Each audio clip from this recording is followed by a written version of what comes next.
ये होल्डिंग करने के लिए गूगल्स है, ऑटो डॉकिंग होल्डिंग गूगल्स। इसको अनबॉक्सिंग करके दिखा दिया आपको।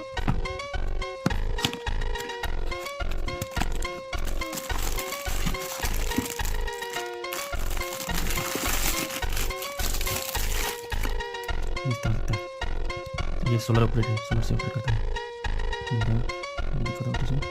इधर ये एक सेंसर है, ये सेंसर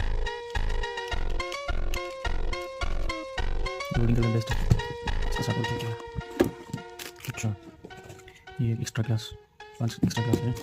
ये एक बेल्ट, ये खोल के ये खोल के ये लगता है, ये लगता है।